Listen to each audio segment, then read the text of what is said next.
ದುಡ್ಡು ಹೇಳ್ತಿಲ್ಲ. ನಾವು ದೇವ್ರಿಗೆ ಇವರು ಪುಟ್ಟರಾಜಿ ಒಂದು ದಿವಸ ಮನೆಗೆ ಹೋದೆ, ಏನೋ ಡೇಟ್ ಇದ್ದಿದ್ದು ಅವರು. ಡೇಟ್ ಇದ್ದಾಗ ಬೇಡ್ಕೊಂಡು, ಸ್ವಾಮಿ ನೀವು ಇಲ್ಲೇ ಬಂದು ಫಸ್ಟ್ ಏಡ್ ಇಲ್ಲೇ ಹೈಸ್ಕೂಲ್ ಪಾಠ ಮಾಡಿದ್ರು, ನಿಮ್ಮ ಬಡಿಗೆ ಏನಾದ್ರು ಬೇಕಿರಬೇಕು ಅಂತ ಹೇಳಿದಾಗ 9 ಕಂಪ್ಯೂಟರ್ನ ಅವರೇ ನಿಯೋಜನೆ ಮಾಡಿ ಕೊಡಿಸಿದ್ರು ನಮಗೆ. ಎಲ್ಲ ನಾವು ತೊಡಕಾಗ್ತಾ ಇರ್ತಿಲ್ಲ, ಅಷ್ಟು ತುಂಬ ಹಾಕಿ ತೊಡಕಾಗ್ತಿಲ್ಲ.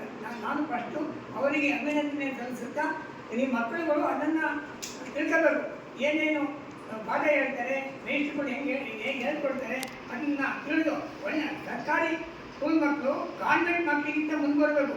ಹಿಂದೆ ಬೀಳಬಾರ್ದು. ನೀವು ಎಲ್ಲ ವಿಜಯಪುರ ನೋಡಿದ್ರೆ ಇಡೀ ತಾಲೂಕಲ್ಲೇ ನಮಗೆ 3ನೇ ಸ್ಥಾನದಲ್ಲಿದೆ, ಕಾನ್ವೆಂಟ್ ಸೇರಿ 3ನೇ ಸ್ಥಾನದಲ್ಲಿದೆ.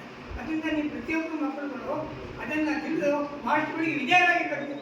ಒಬ್ಬರು ಏನು ಹೇಳ್ಕೊಡ್ತಾರೆ ಅದನ್ನು ತಿಳಿದು ಮುಂದೆ ಬರಬೇಕು ಅಂತ ಹೇಳ್ತಾ ನನ್ನ 2 ಮಾತನ್ನು ಮುಗಿಸಿದ್ದೆ.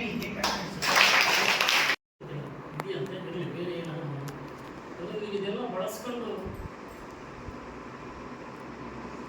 ಇವತ್ತಿನ ಪ್ರಪಂಚದಲ್ಲಿ ಕಂಪ್ಯೂಟರ್ ಜ್ಞಾನನೇ ಮೊದಲನೇ ಆಗ್ತದೆ.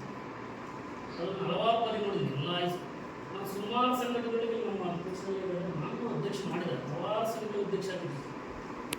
ಎಲ್ಲ ಕಡೆ ನೋಡಿದ್ವಿ. ಸುಮಾರು ನಾನು ತಾಲೂಕು ಆಫೀಸಲ್ಲಿ ಇದ್ದಿಲ್ಲ, ಎಲ್ಲೋ ಆಗಲಿ ಕಂಪ್ಯೂಟರ್ ಜ್ಞಾನ ಉತ್ತಮವಾಗಿರ್ತಕ್ಕಂಥದ್ದು ಅದನ್ನು ನೀವು ಅಳವಡಿಸ್ಕೋಬೇಕು.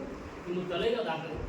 ನೀವು ಕಂಪ್ಯೂಟರ್ ಬಂದ ತಕ್ಷಣ ನಿಮಗೆ ಎಲ್ಲನೂ ಮಾಡೋಕ್ಕಾಗಲ್ಲ. ಅಟ್ಲೀಸ್ಟ್ ಒಂದು ಆನ್ ಮಾಡೋದು, ಆಫ್ ಮಾಡೋದು 25% ಅದರಿಂದ ಸರಿಯಾದ ರೀತಿ ಬಳಸ್ಕೊಳ್ಳಿ. ಇನ್ನು ಮುಂದೆ ನಿಮ್ಗೆ ಏನು ಬೇಕಾದ ಸವಲತ್ತನ್ನು ನಾವು ಮಾಡ್ತೀವಿ. ಸ್ವಲ್ಪ ಸಾಕಷ್ಟು ಇಷ್ಟಿಂತಲೇ ಎಲ್ಲ ಚರ್ಚೆ ಮಾಡಿದೆ, ಯಾವ ರೀತಿ ಮಾಡಬೇಕು ಇದನ್ನು. ಅದು ನಿಮ್ಮ ಕಾರ್ಯಕ್ರಮ, ನಮ್ಮ ಕಾರ್ಯಕ್ರಮ.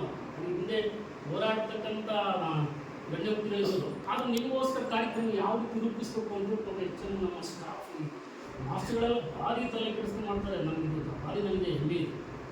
ಅದರಿಂದ ಇದೆಲ್ಲ ಉಪಯೋಗಿಸ್ಕೊಂಡು ನೀವು ಮುಂದೆ ವಿದ್ಯಾವಂತರಾಗಿ ಎಲ್ಲ ಜ್ಞಾನ